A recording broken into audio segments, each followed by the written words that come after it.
Right, so basically this is it. It's in terms of sort of prototype form, it's basically done.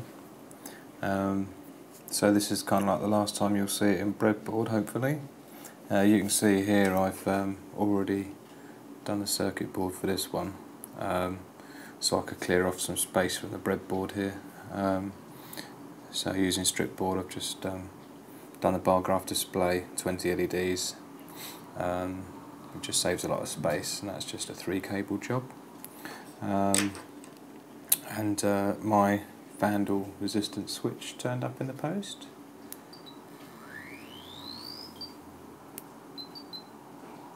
Which is nice, which is stainless steel. However, I bought 2 actually, and that's got a red LED ring, but it's not very good. So I got this other one as well that I ordered at the same time, which is black, and it's got a blue LED ring around it. I kind of think I prefer the look of that one, so I think in the final panelling I'll use the black one for that. And they were the same price, so I mean, I've still got the stainless steel one for something else, but for the time being that's my testing job. But yeah, everything seems to be working well, which I'm quite happy with. We've got the this is the amplifier, which is basically a little kit that I bought. You just get the bare components and the circuit board and you just solder it up. It's just a 1 watt amplifier which will be driving the speakers in the case. I bought a new speaker as well, a dedicated one. It's not particularly loud, but it should be alright. I mean, as long as I can hear the warning tones for the battery running out, that'd be cool. So yeah, obviously this here is the basic stamp for those that don't know, where all my program resides. And then basically this board up here, we've got a little, just using a transistor there to amplify the speaker, as in the audible tone speaker, not the actual proper amplifier speakers. And I'm using opto isolators here, 2 of those, with 2 basically MOSFET transistors here. I was going to say transvestites there. So one controls the power for the TV, and one controls the power for the audio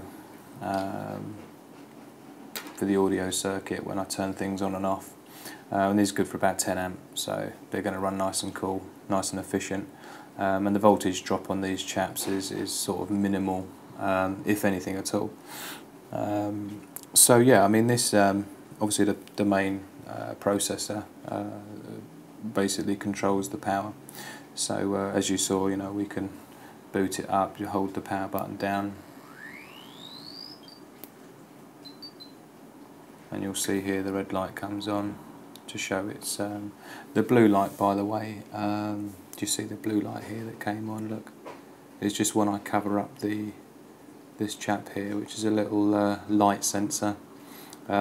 Just that, and the blue light, the blue LED, basically symbolises the backlights turning on to light up the panels. So that all works cool. Obviously now it's showing, for the time being, because I haven't, you know, plugged a battery in, I've just got the program variable set at about 12 volt, which is sort of second bar down. 12.3 up to 12.6, it just shows full, and then the bottom bar here is about 10 volt on the battery, and 11.1's bang in the middle. So and I've got a 22 turn potentiometer here, which is how I've calibrated the bar graph display. And then we've got me, there's basically the two chips sitting down there are digital pots. One controls the up and down location, 100 steps, well essentially 5 steps, 20 steps divided by times by 5 gives you 100. So, and then the other the other variable potentiometer there is for the volume controls, and the result of that comes out basically into the amplifier there. So as you would normally have put in the potentiometer that came with the kit in there, I've sort of soldered a cable on which goes essentially to the pot. So I'm controlling the volume digitally with the buttons here. So I turn the audio on, and then the white LED here symbolises the audio power essentially, and then I can control. The problem at the moment though is when it's in breadboard, it's all a little bit noisy in terms of the electronics, yeah. So you know, I mean it's all right. It's just, you know, it's basically I don't want to say temperamental because it's not, but it kind of is, because obviously you've got all sorts of resistance that shouldn't be there and things. So anyway, I've got your volume up and down, which and then it will save that into memory and return back to voltage display.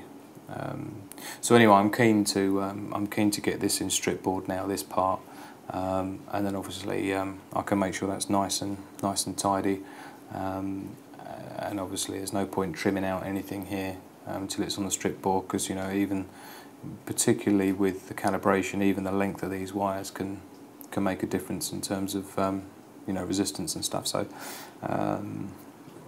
we'll get on to basically taking what's on the breadboard here and sort of transplanting that into a strip board design, and then finally solder it up. And I tend to use the components directly from the breadboard as well, because I mean you can have 10 different resistors that potentially are the same value, but when you actually measure them, they're actually slightly different. So particularly the components I've got here, which measures the voltage, I'll be using those directly rather than some out of my stock. So yeah, let's see if we can get it on a strip board and see what happens.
So once I've designed the layout for the strip board, the next thing I do is pretty much just sort of scan it in so I can get it on the computer. And what that enables me to do is to sort of be able to flip it horizontally or vertically, because then you're sort of working on the strip board from the other way around, from the bottom if you like. And it gets really confusing, so by doing it like this, it means I can follow it on the computer, and I'm looking at it in the same orientation as I am when I'm looking at the back of the board, if that makes sense. So what I tend to do first is put a couple of connectors in, just where, you know, give me an idea of where things are going to be, top and bottom, and then I can count the holes upwards and downwards. And then I tend to just use a drill bit. It just happens to be a 5mm drill. And then you can see here I've started a couple already, and then just start breaking the tracks based on where I made those red marks basically, and then just carry on like that. Use a bit of wire wool on the tracks just to take the top sort of gloss part off. It's just easier to solder on, and it's easier to do that before than after. And then we just carry on going through each track and breaking the ones that need to be broken. But it's a good job to be careful, because once you've broken one, it's reasonably pain in the arse to unbreak it. So you can get a special tool for doing this, but I don't have one. And here you can see where I've finished doing all of the breaks of the tracks, using the image on the computer screen that's sort of flipped over, and that's it. Okay, so as you can see, I started to lay in the track joins here. I mean, everybody has their own way of doing things, but I mean, obviously we've broken the tracks in the right place with the drill bit before. I mean, the way I tend to do it is I then work through height upwards. Yeah. Reason for that is if if you've got, say, I don't know, a capacitor in there or something, which is quite high, and you solder that in first. When you're upside down, you want to put your little track leads in. When you've got it upside down, because of the gap here, they'll just fall out. It becomes a right pain in the arse. So what I tend to do is start from the bottom up, basically. So it means, obviously, when I put in a jumper wire and I turn it over, obviously it's all pushed flat and flush, and then I've got me I can just push down on there and it makes sure it's flush to the bottom of the board, and I just tend to find it's much easier. And again, usually the next phase after this will be resistors that are mounted axially, flush to the board, and then generally it will be maybe a small ceramic capacitors, then it will be the resistors that are mounted upright, so on and so forth, and build your way up height wise, and it does make it a lot easier. So when I tend to use I use this bell wire, which is basically single core, about 22 gauge. I just sort of chop random lengths off and think, that'll do. It's a bit more manageable than a big old roll. I mean, I appreciate a lot of people haven't tried strip board or making a circuit before, so I thought I would just sort of do a couple here while we're chatting away, really. This is me making my ground station. So yeah, these are nice. I've got several pliers, but these, they're all done a slightly different purpose, but these are nice with a flat edge there, so I can just crimp it in, bend it back, bang, perfect 90 degrees angle. And what I'm doing here is I'm referring to my the sheet that I penciled out, sort of constructing the strip board circuit and just sort of roughly counting away where the lines are, and well, not roughly, perfectly. And funnily enough, I've only actually made one mistake so far, which was this little chap down here, which I had. It was one hole too small, but you soon find out, because obviously you use various points as reference points, and when it doesn't add up and you're counting the holes between, it's like, oh. But again, I'm a big fan of measuring twice and cutting once. So for example, this one I know is starting there, and it basically falls in line with this little chap down here, so I follow the line up, and then I'll just give it a little nick with the cutters, not going all the way through, just enough to mark it, and then I know where my bend point is there, look. So chop it off, leaving enough for a little tail. Again, I do things the long way around. I prefer to use a knife and just roll it across, bam, and you get a perfectly clean cut. And again, we use the pliers, make sure we're perpendicular to the other side, bam, she's done. So theoretically, that should fit. And lo and behold, perfect. So just double check that again, measure twice, cut once. So it's directly above that one there, and on the other side it's basically in line with the one underneath the basic stamp. That's right. Okay, and again I can sort of turn it over there, and then we get your little legs poking through. I don't know if any of you guys, and what I tend to do, I prefer actually before I start soldering to cut these legs just a little bit shorter, because what you tend to find is that it actually absorbs the heat a lot more from the soldering iron, and what you end up doing is a lot of the heat ends up getting transmitted all the way through the wire. And by keeping it a bit shorter, you'll find your the amount of time you're basically holding the soldering iron onto the tin wire there is much shorter. Definitely got to have a sponge, and I use quite a fine tip. And I think what I do is I'm just trying to see if I can reach the zoom lever on here, and bear in mind this is not, there's nothing about this camera that's automatic, it's all manual. Get a nice old close up in there, look. Okie dokie. And so the idea, I mean again I'm just pushing down. Let's get a nice bit of shot. It's probably slightly out of focus, but you get the idea. I'll just start off on the track and slowly move the soldering iron into the wire. Bam, she's done.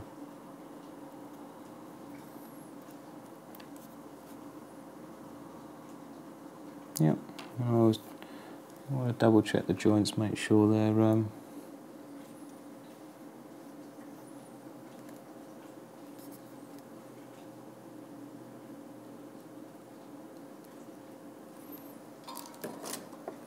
make sure they're spot on. And they're spot on. And then we just want to basically use your side cutters and chop them flush as you can without eating into the solder too much. And I shall just zoom out so you can see a bit better what we're doing. And there it is. And then if you want to be really pedantic about it, which I tend to be, is I use my side very long nose pliers and I just give it a nice perfectly straight line like that. Oh dear. But you know what? I find building electronic circuits fun, so I tend to, you know, even though at the end of the day this strip board's going to be tucked away inside behind a panel, no one's going to see it, but you know, it's just, I know it's there, so it's got to be right. So yeah, that's looking good. So I'll just finish off the last couple of links, and we'll start getting some components in there. Okay, so there it is. We've basically got all the tracks in. We've got all the components in one by one. Basically, as I said before, we sort of build up from the lowest to the highest. All the components are in, looking good. So there's all the solder joints at the back there. Let's crank her in a bit so we can see what we're chatting about. So it's a fair old couple. So again, it's quite important to sort of before you go plugging anything in, I've had a good look through to make sure there's no shady bits of solder sort of crossing over the tracks, but she all looks pretty clean, so I think she's good to plug in. You can see here I've done some bit of labelling there just to, although I know what it is now, like in a year's time or something, if I open up my case and I'd be like, oh, what the bloody hell's that? And you can see here the little question mark is just a spare auxiliary input or output. I haven't decided yet, so I've got a couple spare in case I sort of have more ideas later on down the line. So yeah, I've been able to sort of clear off, you know, some of the breadboard here, which did contain most of what's on here. And it also means I've been able to sort of get rid of the board that holds the basic stamp microcontroller. So I mean, it's convenient because obviously it's got a serial cable connector, but I've just put a little 4-pin header here, and I just made up a lead earlier this afternoon. Just basically going into a socket, so it means I can sort of plug her in and reprogram as I need to. So so yeah, everything's on headers at the moment. I don't know if I'll keep it that way, but it's quite handy for testing. So I'll just plug a few bits and pieces in and we'll see what she does. So at the moment you'll see I've got my volume buttons up and down here with little NE555 timers, which should basically act as a little timer, just as a debouncer, stop the buttons being a bit noisy. And obviously my power distribution is still on here as well. That's going to be on a separate circuit board, which is going to be dealing with a whole bunch of power situations with fuse and things like that. So for the time being, this is because that's actually going to be this bit here is going to be on a separate circuit board, very near where the buttons are actually located. This is going to be in the back of the case. So yeah, let's plug her in and see what she does. So here's my switch. Let's plug her in. Not going to get far without that. And my bar graph display. Here's one I made earlier. So I'll plug her in. She goes in like so.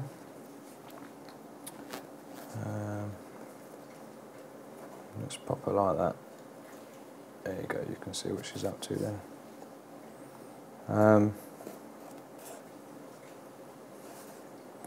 And then we need some juice.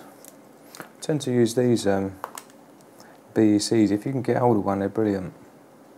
Andology. I've tried about 20 different types of BEC over the years, and this is definitely the best in terms of low noise. I mean, you get a ferrite coil as well as the whole thing shielded, particularly with things like video transmitters.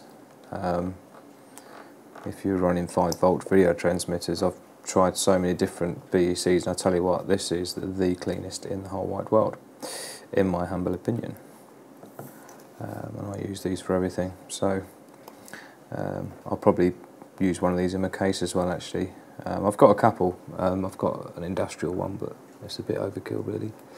I'm only going to be doing 900 milliamp, if that. So we'll plug her in. Find the hole. Who misses? Oh. She's alive. So that looked alright. Moment of truth. Let's boot her up.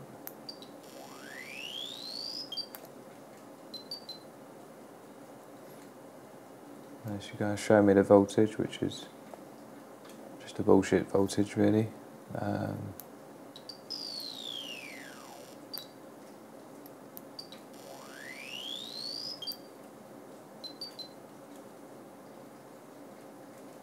Looking good.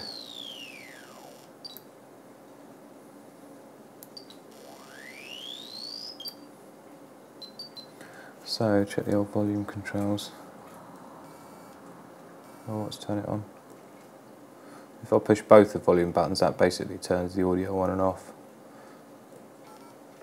You get the old dud-dud, and then as I increase the volume, you'll see that it takes over the bar graph display to show volume, and then it sets it and bang back to voltage display. That's minimum.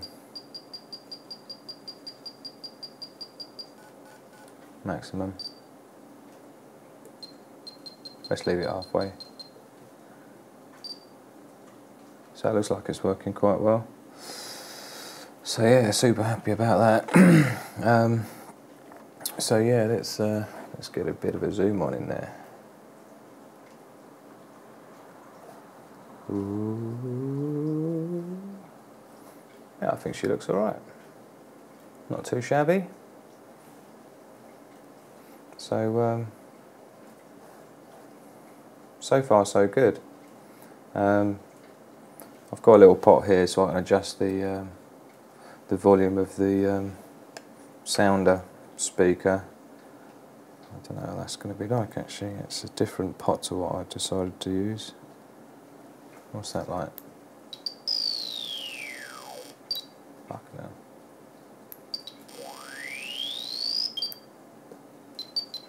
Yeah, it's a bit more severe.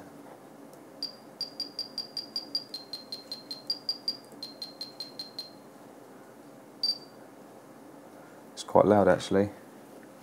Where's my... so I think that'll be alright. So yeah, I mean that's...